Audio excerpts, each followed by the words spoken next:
नमस्कार दोस्तों, स्वागत है आपका अपने चैनल जतिन केयर क्लासेस पर। दोस्तों, आज हमारा जो टॉपिक है, जो हमने लास्ट क्लास में शुरू किया था टॉपिक, दिल्ली सल्तनत के अंतर्गत दास वंश अर्थात गुलाम वंश। लास्ट क्लास में हमने यहाँ पे कुतुबुद्दीन ऐबक को देखा था और कुतुबुद्दीन ऐबक की दोस्तों जैसे ही अकस्मात मृत्यु होती है तो उसका पुत्र था जो आराम शाह को यहाँ पे शासक बनाया जाता है।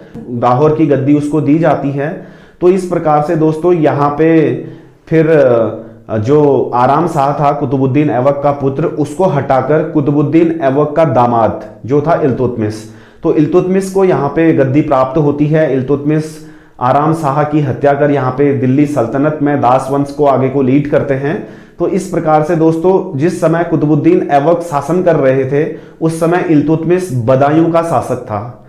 किसी पेपर में देखने को मिला था कि इल्तुतमिश प्राय राजा बनने से पूर्व कहाँ का शासक था। इल्तुतमिश राजा बनने से पूर्व बदायूं का गवर्नर या बदायूं का शासक हुआ करता था। तो इसी प्रकार से दोस्तों इसी तर्ज में जब इल्तुतमिश शासक बनते हैं तो इल्तुतमिश अपने साम्राज्य के अंतर्गत काफी व्यवस्थाओं को यहाँ पे शुरू करते हैं, काफी व्यवस्थाओं को बनाते हैं। तो 1210 से 1236 तक 1236 तक यहाँ पे इल्तुतमिश का शासन था। 1210 से 1236 तक इल्तुतमिश का शासन था यहाँ पर।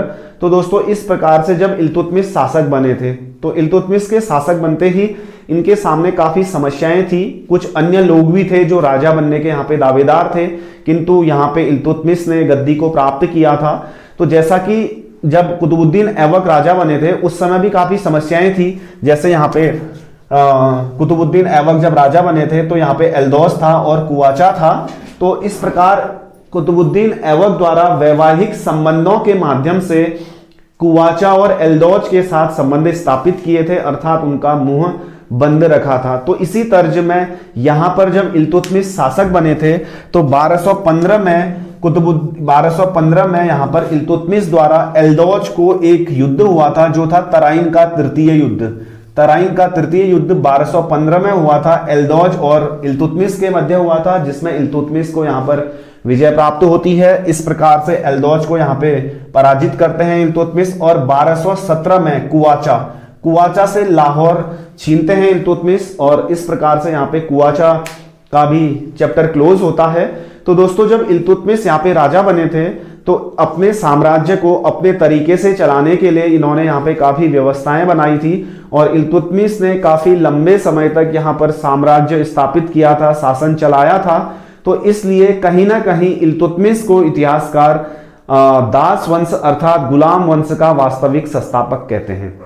क्वेश्चन आता है कि दास वंश का संस्थापक कौन था। दास वंश का संस्थापक यहाँ पर कुतुबुद्दीन ऐबक थे और दास वंश अर्थात गुलाम वंश का वास्तविक संस्थापक था इल्तुतमिश। तो इसी एवज में दोस्तों इल्तुतमिश भी कुतुबुद्दीन ऐबक का दामाद अर्थात गुलाम था। तो कुतुबुद्दीन ऐबक भी यहाँ पर गुलाम थे, तो इसलिए इल्तुतमिश को प्रायः यहाँ पर दासों का दास कहा जाता है। इल्तुतमिश को दासों का दास अर्थात गुलामों का गुलाम किस शासक को कहा जाता है पूछेगा, यह इल्तुतमिश को कहा जाता है।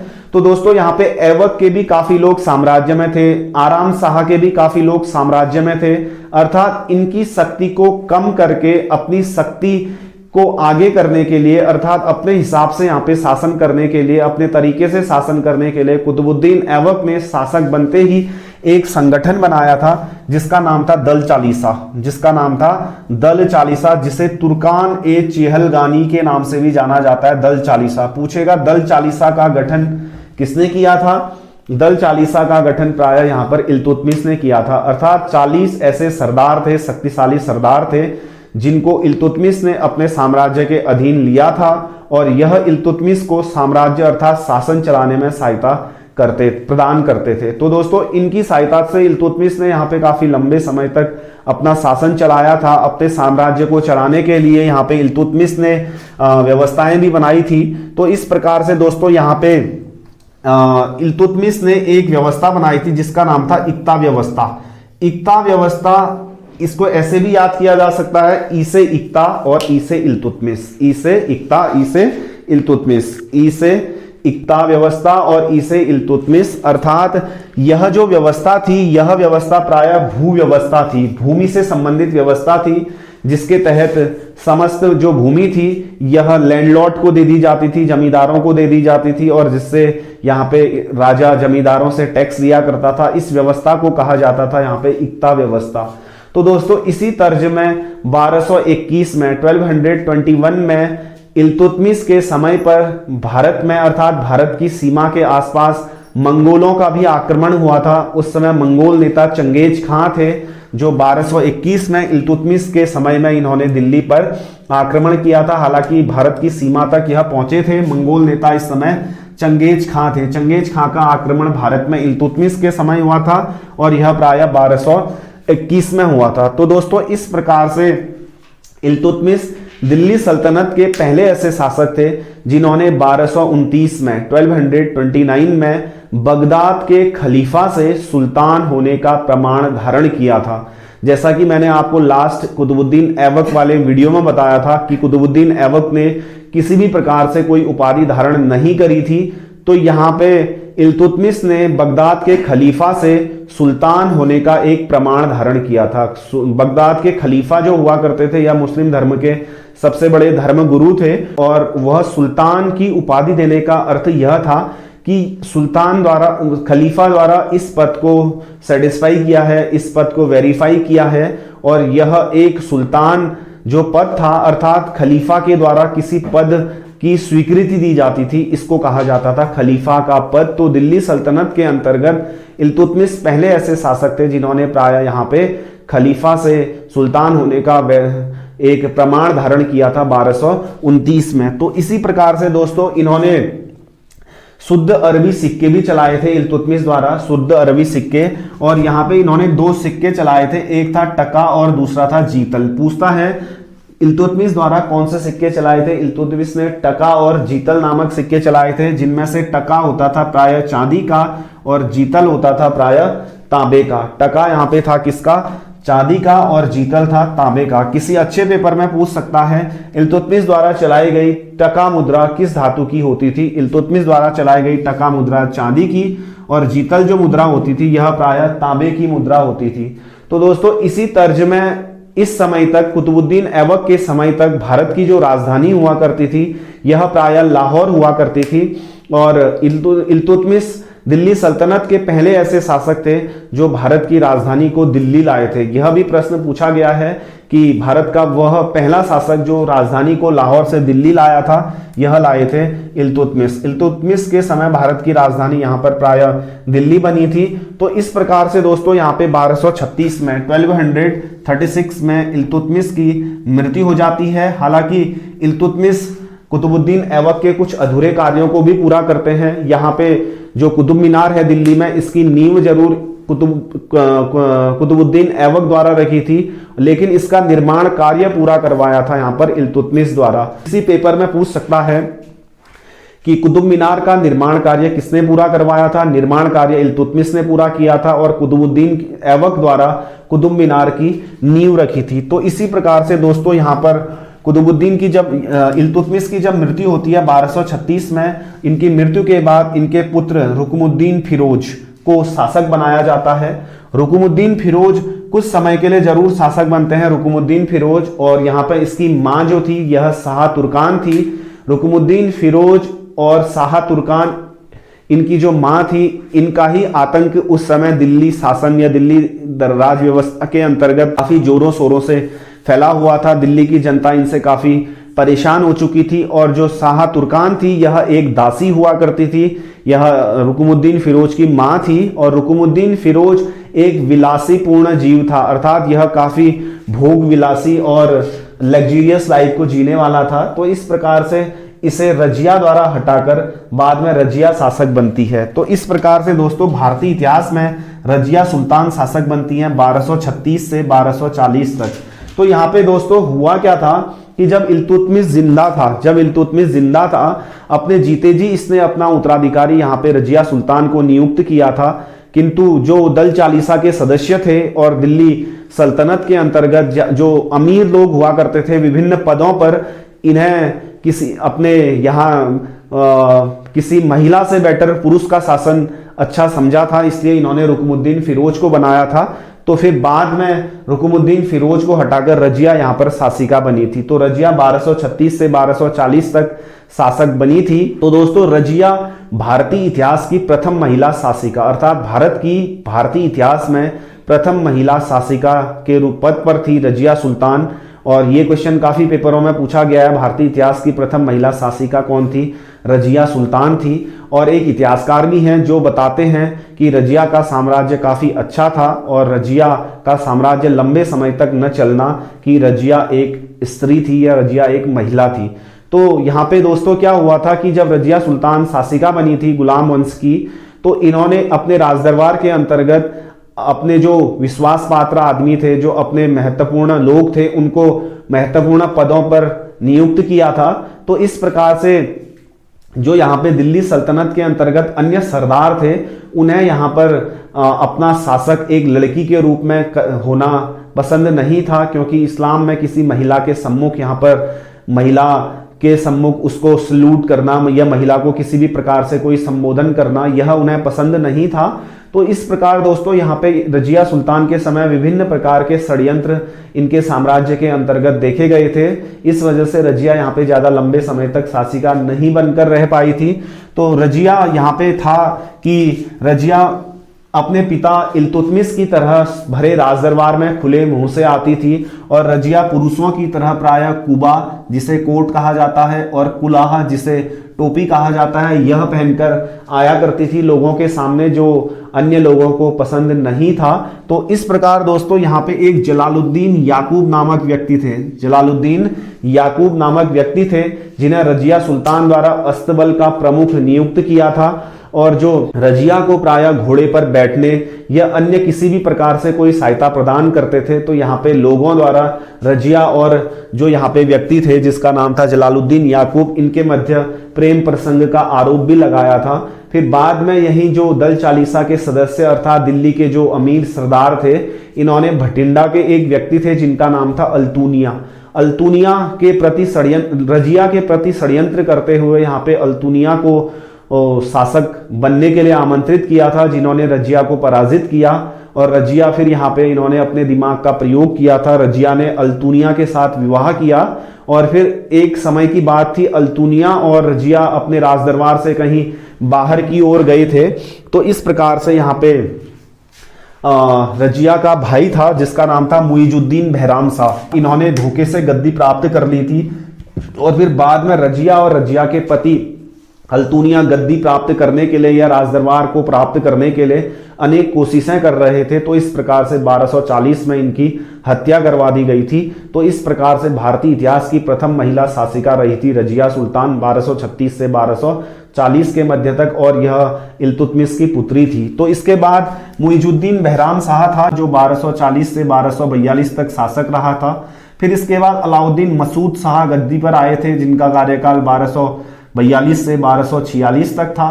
फिर बाद में यहाँ पे नसरुद्दीन महमूद आए जो 1246 से 1266 तक शासक रहे थे। अर्थात इनसे संबंधित क्वेश्चन ज्यादा एग्जाम में नहीं आते हैं, इसलिए हमने इनसे संबंधित ज्यादा यहाँ पे चर्चाएं नहीं करी हुई हैं।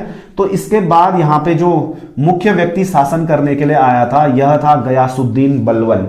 गयासुद्दीन बलबन यह 1266 से 1286 तक राजा रहा था। किन्हीं पुस्तकों में इनका शासनकाल 1286 से 1287 तक भी दिखाया जाता है। तो दोस्तों यहाँ पे बलबन का 20 साल का राजवंश था जिसे इतिहासकार प्रायः बलबनी राजवंश के नाम से भी जानते हैं। और बलबन जो ये था दोस्तों, ये बलबन एक बहुत होनहार व्यक्ति था, बहुत होनहार व्यक्ति था। अर्थात इसने पूरी लाइफ में हमेशा अपने मस्तिष्क का प्रयोग किया था। तो इस वजह से यह 1266 में यहाँ पर शासक बनकर आया था। तो दोस्तों यहाँ पे हुआ क्या था, जो यहाँ पे नसरुद्दीन महमूद था, नसरुद्दीन महमूद हालांकि यह इल्तुतमिश का परपौत्र था, यह इसकी स्थिति दिल्ली दरबार के अंतर्गत कुछ भी नहीं थी। यह प्रायः एक साधारण सा व्यक्ति था, बहुत सीधा सा व्यक्ति था।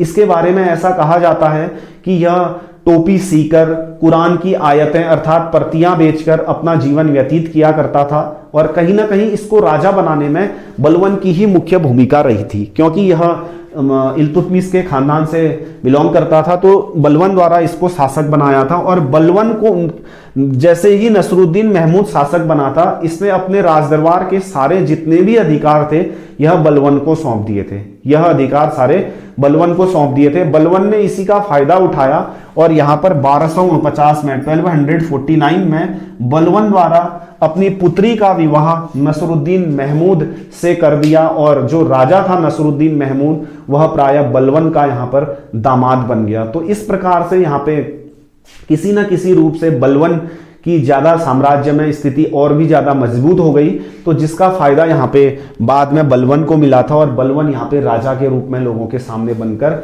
आए थे। और यहाँ पे 1266 में नसरुद्दीन महमूद की जब मृत्यु होती है तब बलवन का राज्याभिषेक होता है 1266 में। और ये जो बलवन है ये दल चालीसा अर्थात तुर्कान चहलगानी जिसे स्थापित किया था इल्तुतमिश द्वारा अपने साम्राज्य की स्थिति को मजबूत करने के लिए, उसके सदस्य भी रहे थे, उसका एक सदस्य भी था। तो इसको अपने राजदरबार की अर्थात अपने साम्राज्य की स्थिति भली भांति पता थी, किस तरीके से साम्राज्य करना है और किस तरीके से स्थितियों को कहां पे किस अनुकूल बनाना है करके। तो दोस्तों बलवन जब शासक यहाँ पे जो नसरुद्दीन महमूद थे, बलवन के जो दामाद थे, इन्होंने बलवन को उलूग खां की उपाधि दी थी। और बलवन का जो वास्तविक नाम था यह प्रायः बहाउद्दीन था। बलवन का वास्तविक नाम बहाउद्दीन था। और बलवन यहाँ पे दल चालीसा का सदस्य था, और दल चालीसा को समाप्त भी यहां पर बलवन द्वारा किया था। दल चालीसा को समाप्त पूछेगा, दिल्ली सल्तनत के अंतर्गत इल्तुतमिश द्वारा बनाई गई दल चालीसा का समापन या समाप्त किसने किया था? बलवन ने किया था। तो दोस्तों बलवन द्वारा अपने साम्राज्य को सही ढंग से चलाने के लिए, सुचारू ढंग से चलाने के लिए इन्होंने यहाँ पे रक्त और लौह की नीति का पालन किया था। रक्त और लौह की नीति का पालन करने वाले व्यक्ति थे भारत में कौन? बलवन। इस नीति से तात्पर्य था काफी कठोर नीति, क्योंकि बलवन को जब भी लगता था कि कोई भी व्यक्ति या कोई भी सरदार या कोई भी अमीर व्यक्ति मेरे प्रति, अमीर पद से तात्पर्य होता था यहाँ पे, अमीर से तात्पर्य होता था यहाँ पर पद से, कोई भी अमीर मेरे प्रति षड्यंत्र स्थापित कर सकता है तो बलवन उसको लोगों के सामने मार देते थे। यही इनकी रक्त और लौह की नीति थी, अर्थात काफी कठोर नीति थी। तो इस प्रकार से दोस्तों बलवन ने जब यहाँ पे राजा बन चुके थे बलवन, इन्होंने एक सिद्धांत था जिसका नाम था देवत्व का सिद्धांत, अर्थात बलवन ने इस देवत्व के सिद्धांत को धारण करते हुए शासन किया था। तो बलवन का यहाँ पे मानना था कि इस धरती में जो राजा होता है वह ईश्वर का प्रतिबिंब होता है, अर्थात ईश्वर का प्रतिनिधि होता है, और ईश्वर के हृदय में राजा के लिए एक विशेष स्नेह होता है। यह बलवन का प्रायः मानना था और यही बलवन का देवत्व का सिद्धांत था। इसी आधार पर बलवन ने यहाँ पर शासन किया था, और इसी को देखते हुए बलवन ने यहाँ पे एक काफी भव्य उपाधि जिसे जिल्ले इलाही पूछेगा, दिल्ली सल्तनत के अंतर्गत जिल्ले इलाही की उपाधि किसने धारण की थी? बलवन ने। जिल्ले इलाही का तात्पर्य होता था ईश्वर का प्रतिबिंब, अर्थात ईश्वर की एक छाया, अर्थात ईश्वर का एक प्रतिनिधि इस धरती पर, इस उपाधि को धारण किया था बलवन ने। तो यहां पे दोस्तों बलवन ने अपनी सैन्य स्थिति को और भी मजबूत करने के लिए यहाँ पे इसने एक सैन्य विभाग बनाया था, सेना को परमानेंट स्थापित किया था जिसका नाम था दीवाने अर्ज। पूछेगा दिल्ली सल्तनत के अंतर्गत दीवाने अर्ज क्या था? दीवाने अर्ज एक विभाग होता था जो था सैन्य विभाग। तो इसी प्रकार से दोस्तों बलवन ने दीवाने अर्ज की स्थापना करी थी। और यहाँ पे ऐसा माना जाता है दोस्तों कि बलवन जो फारस का एक घराना हुआ करता था, उस घराने से बलवन बहुत ज्यादा यहाँ पे प्रेरित था, और बलवन का जो अपना राजदरबार हुआ करता था यह प्रायः फारस घराने के अनुसार सजाया जाता था। पूछता है दिल्ली सल्तनत का वह राजा जिसका राजदरबार फारस घराने के अनुसार सजाया जाता था, यह प्रायः यहाँ पर बलवन था। और बलवन फारस से काफी चीजें बलवन ने अपने राजदरबार में ग्रहण करी थी। एक फारसी परंपरा का नववर्ष त्योहार है जिसका नाम है नवरोज। तो नवरोज त्योहार भी भारत में बलवन ने शुरू किया था, और नवरोज जो प्रथा होती थी यहाँ पे, नवरोज त्योहार भारत में शुरू किया था बलवन द्वारा। और बलवन ने कुछ और भी चीजें यहाँ पे शुरू की थी, जो प्रथाएं थी कुछ, जिनमें से प्रथा है सिजदा प्रथा का मतलब होता है सिर झुकाना किसके सम्मुख? राजा के सम्मुख सिर झुकाना। अर्थात इस्लाम में प्रायः भगवान के सम्मुख ही सर झुकाया जाता था। तो बलबन ने यहाँ पे एक प्रथा चलाई यहाँ पे, जिसका नाम था सिजदा प्रथा। और सिजदा प्रथा से तात्पर्य था राजा के सम्मुख अपने शीश को झुकाना। ऐसा इस्लाम में नहीं होता था, लेकिन बलबन ने यहाँ पे चलाया। और दूसरी प्रथा थी पैबोस। पैबोस का शाब्दिक अर्थ होता था अपना सिर झुका के राजा के चरणों को चूमना। सिजदा और पैबोस प्रथाएं थी ये, जो भारत में शुरू करी थी यहाँ पे प्रायः किसने, बलबन द्वारा। तो इस प्रकार से दोस्तों बलबन ने यहाँ पे शासन किया था। और यहाँ पे जो प्रमुख कवि हुआ करते थे उर्दू साहित्य के, जिनका नाम था अमीर खुसरो और अमीर हसन, यह प्रायः बलबन के दरबार की शोभा हुआ करते थे। यहाँ पे 1286 में बलबन का देहांत हो गया था। और बलबन की मृत्यु के बाद कैकुबाद शासक बने थे। और कैकुबाद के कुछ समय के बाद एक छोटा सा बालक शमसुद्दीन क्यूमर्स शासक बना था। और इसे हटाकर यहाँ पे प्रायः फिर खिलजी वंश की नींव पड़ी थी। और 1290 से 1320 तक यहाँ दिल्ली सल्तनत के अंतर्गत गुलाम वंश अर्थात दास वंश समाप्त होके यहाँ पे एक नया राजवंश आया था, जिसका नाम था खिलजी वंश। तो दोस्तों ये हमारा दास वंश या गुलाम वंश से संबंधित यहाँ पे चैप्टर था। इससे संबंधित कोई समस्याएं होती हैं प्लीज़ हमें कमेंट बॉक्स में लिखिए। अगर यह टॉपिक आपको पसंद आता है तो इसको प्लीज़ अधिक से अधिक मात्रा में लाइक शेयर सब्सक्राइब जरूर करें। Thank you.